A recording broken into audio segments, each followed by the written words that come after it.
Perkenalkan, saya Rizky Fitri Septiana dari NIM 1705520111. Di sini saya dari kelompok B1.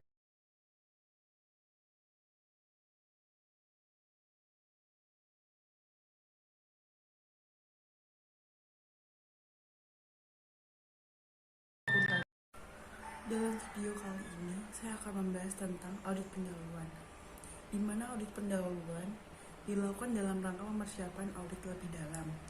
Audit ini lebih ditekankan pada usaha untuk memperoleh informasi latar belakang tentang objek audit. Beberapa hal penting yang berkaitan dengan pelaksanaan audit ini adalah: yang pertama, pemahaman auditor terhadap objek audit. Kedua, penentuan tujuan audit. Ketiga, penentuan ruang lingkup dan sasaran audit. Keempat, review terhadap peraturan perundang-undangan yang berkaitan dengan audit. Kelima, pengembangan kriteria awal dalam audit.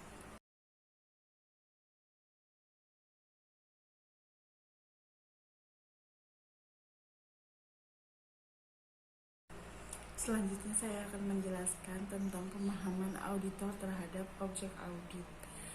Objek audit meliputi perusahaan atau kegiatan yang dikelola oleh perusahaan tersebut. Setiap objek audit memiliki wewenang dan tanggung jawab yang berbeda-beda sesuai dengan karakteristik dan sistem pendelegasian wewenang perusahaan tersebut. Dalam pemahaman terhadap objek audit, auditor harus mendapat informasi tentang sumber daya atau kapasitas aktivitas yang dimiliki objek audit. Dalam melaksanakan kegiatan, metode operasional juga penting. Metode operasional juga penting karena hubungan metode operasi dengan sumber daya.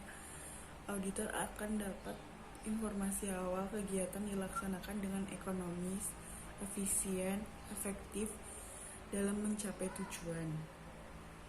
Komunikasi ini lebih efektif jika dilakukan secara tertulis dengan meminta tanggapan pemberi tugas audit tentang hal-hal. Yang pertama, informasi yang mendukung tujuan audit. Kedua, informasi yang mempengaruhi ruang lingkup audit. Yang ketiga, informasi yang mempengaruhi pada sasaran audit.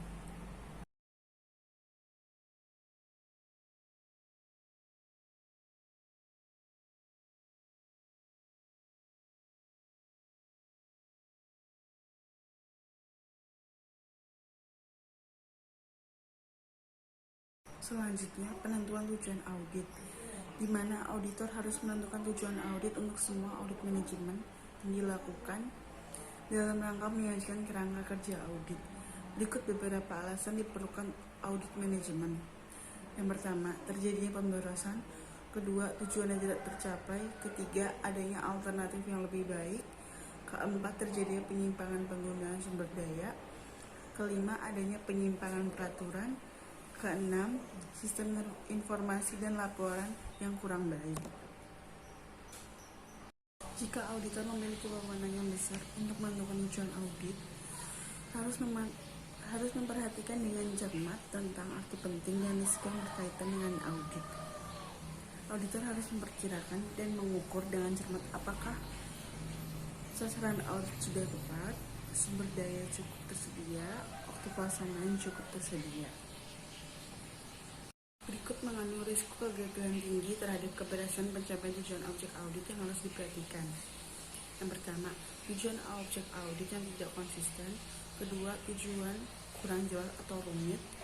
Ketiga, pengendaliannya lemah. Keempat, perubahan lingkungan objek audit.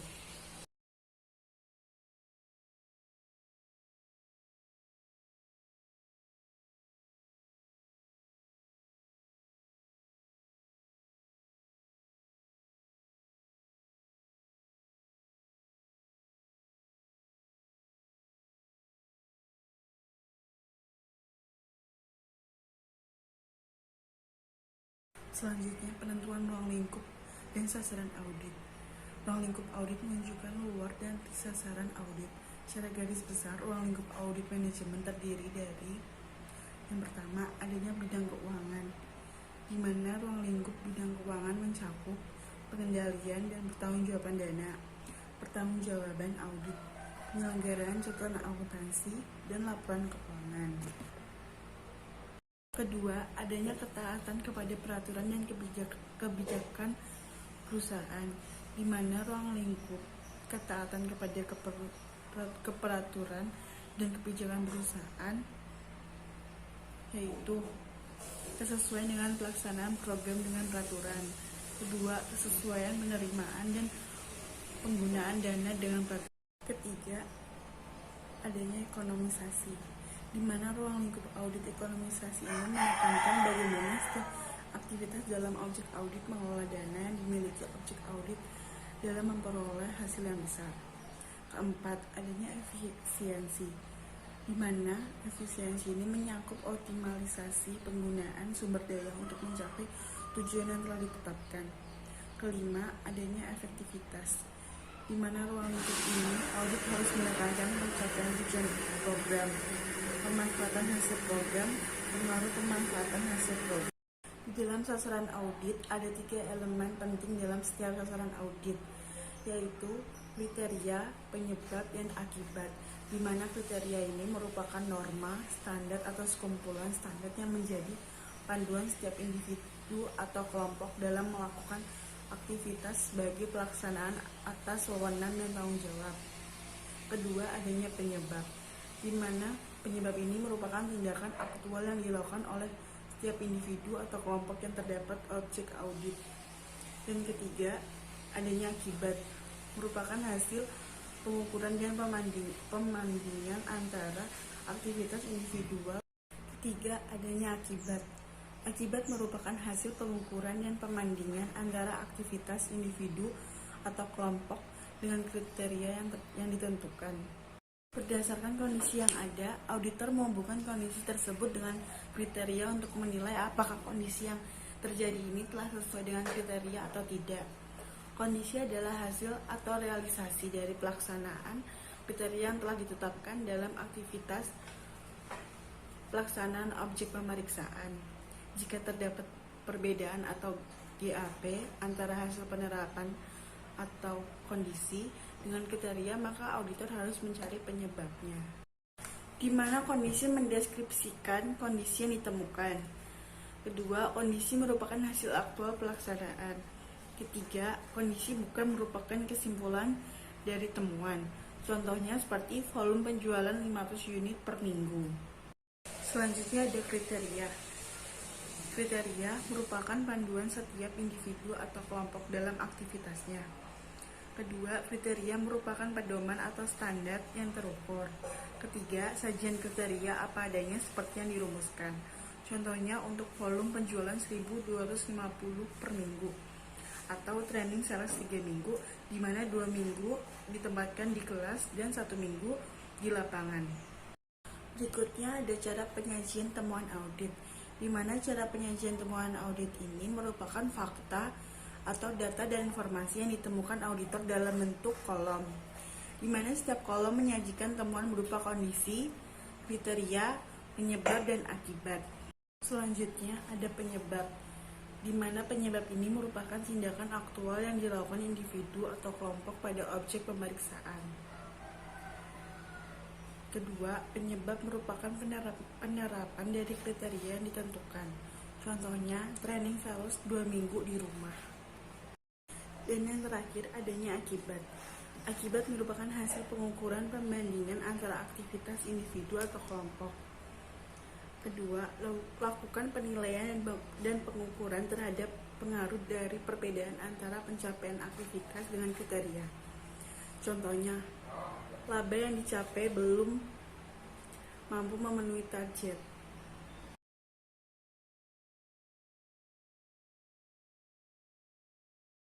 Yang keempat, adanya review terhadap pengendalian manajemen, di mana review terhadap pengendalian manajemen ini mengoptimalkan penggunaan sumber daya, memotivasi karyawan untuk melakukan peraturan dan kebijakan yang telah ditetapkan, serta mencegah terjadinya berbagai penyimpangan dalam pencapaian tujuan perusahaan.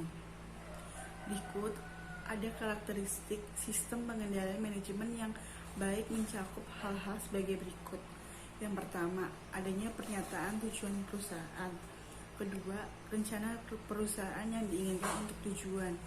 Ketiga, kualitas dan kuantitas sumber daya manusia yang sesuai dengan tanggung jawab yang dipikul. Keempat, sistem penalahan yang efektif pada setiap aktivitas. Yang pertama, adanya pernyataan tujuan, di mana tujuan suatu perusahaan harus dinyatakan dengan jelas dan disosialisasi ke berbagai tingkatan manajemen untuk dipahami. Tujuan dapat menunjukkan untuk apa perusahaan didirikan dan apa yang ingin dicapai. Pernyataan tujuan dapat memberikan arah kepada semua komponen dalam perusahaan dalam melaksanakan aktivitas, karena dengan pernyataan tujuan ini didukung dengan sosialisasi yang memadai akan membantu setiap komponen di dalam perusahaan tidak saja mampu untuk melaksanakan berbagai aktivitas, tetapi juga memahami untuk apa mereka melakukan aktivitas tersebut. Yang kedua, adanya rencana perusahaan. Rencana perusahaan merupakan penjabaran dari tujuan perusahaan. Harus disusun untuk mencapai sasaran perusahaan, baik jangka pendek maupun jangka panjang, yang biasanya juga diikuti dengan penentuan strategi untuk mengimplementasikan.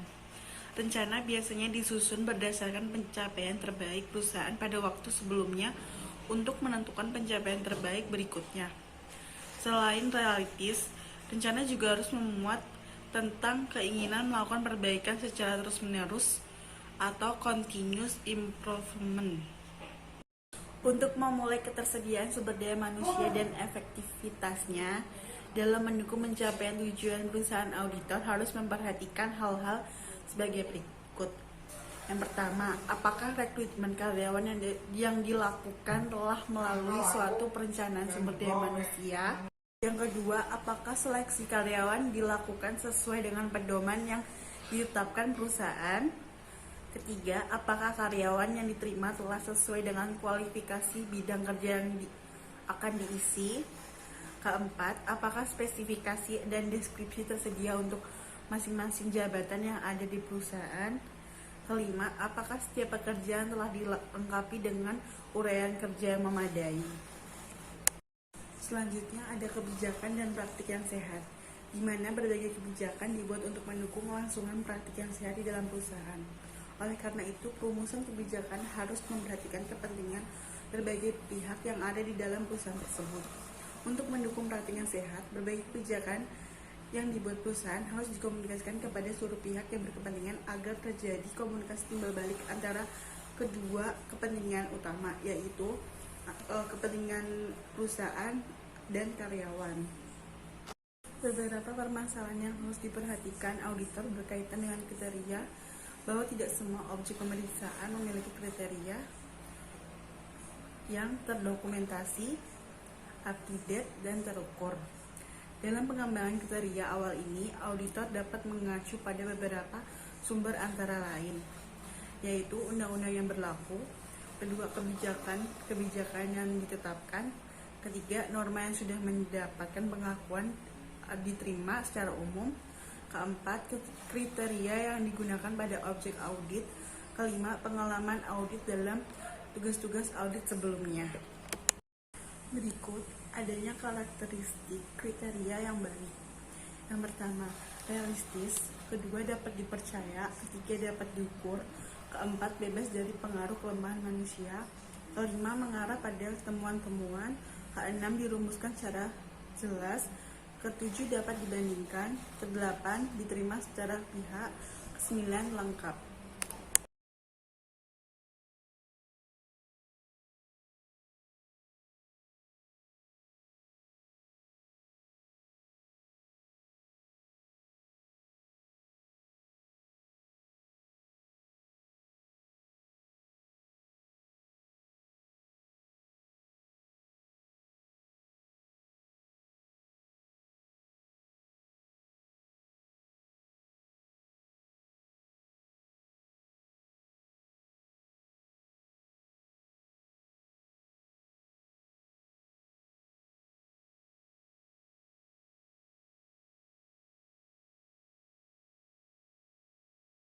Kelima, adanya pengembangan kriteria awal dalam audit, di mana kriteria adalah norma atau standar yang merupakan pedoman bagi setiap individu maupun kelompok dalam melakukan aktivitasnya di dalam perusahaan.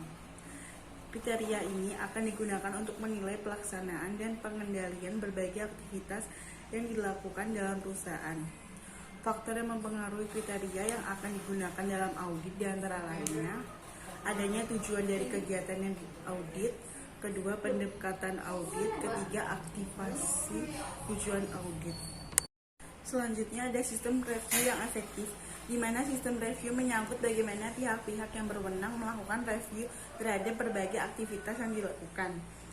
Auditor harus melakukan audit terhadap semua rencana yang dibuat berkaitan dengan aktivitas yang akan dilakukan, termasuk ketersediaan sumber daya untuk melakukan aktivitas tersebut. Elemen sistem review yang lain harus ada di dalam sistem pengendalian. Menjadi yang baik adalah adanya fungsi pelaporan internal dan fungsi audit internal. Kesimpulan hasil review dan pengujian terhadap manajemen dapat memberikan gambaran kepada auditor tentang hal-hal berikut. Yang pertama, keandalan sistem pengendalian manajemen perusahaan dalam memandu operasional yang berlangsung pada perusahaan tersebut. Kedua, apakah tersedia cukup bukti yang dibutuhkan dalam pengembangan tujuan audit sementara atau tentatif audit objektif menjadi tujuan audit sesungguhnya. Ketiga, menentukan tujuan audit bersama penanggung jawab mengenal audit manajemen. Kemudian di sini ada 7 langkah kunci yang harus diperhatikan auditor dalam melakukan review pengujian terhadap pengendalian manajemen perusahaan. Yang pertama, adanya menetapkan tingkat penting atau signifikan dan kepekaan atau sensitif hal-hal pokok dari program yang diaudit. Kedua, menilai tingkatan kerentanan program atau keaktifan tersebut. Ketiga, mengidentifikasi dan memahami pengendalian manajemen yang relevan. Keempat, menetapkan apa yang sudah diketahui tentang keefektifan pengendalian. Kelima, menilai kecukupan desain pengendalian. Keenam, menetapkan melalui pengujian apakah pengendalian yang ada sudah cukup. Ketujuh, melaporkan hasil-hasil penilaian manajemen. Efektivitas sistem pelaporan internal perusahaan dapat dinilai dari hal-hal sebagai berikut. Yang pertama, apakah laporan disusun berdasarkan data dan info yang benar dan tepat waktu? Kedua, apakah sistem pelaporan yang dimiliki dapat memberikan informasi mutakhir yang dibutuhkan oleh pejabat-pejabat yang bertanggung jawab? Ketiga, apakah ada keharusan dan setiap pelaksanaan untuk melaporkan secara tertulis setiap hasil kerjanya? Dari penjelasan audit pendahuluan yang tadi sudah saya sampaikan, di sini saya akan menjelaskan kesimpulan hasil audit pendahuluan memuat tentang hal berikut. Yang pertama, adanya daftar bidang yang mengandung kelemahan yang akan menjadikan tujuan audit pada tahap audit selanjutnya. Kedua, alasan mengapa perlu diadakan audit lanjutan. Ketiga, rekomendasi sementara yang diajukan untuk memperbaiki kelemahan-kelemahan yang sudah ada. Keempat, tindakan perbaikan yang sudah dilakukan objek audit. Kelima, bukti-bukti yang perlu diperoleh pada audit selanjutnya. Keempat, menetapkan apa yang sudah diketahui tentang efektivitas pengendalian. Kelima, menilai kecukupan desain pengendalian. Keenam, menetapkan melalui pengujian apakah pengendalian yang ada sudah cukup. Ketujuh, melaporkan hasil-hasil penilaian manajemen. Sekian presentasi dari saya. Mohon maaf jika kurang kata dan salah kata. Dan saya ada sedikit pantun. Topik memakai kopiah dijahit dengan utuh. Wabillahi taufiq wal hidayah. Wassalamualaikum warahmatullahi wabarakatuh. Sekian dan terima kasih.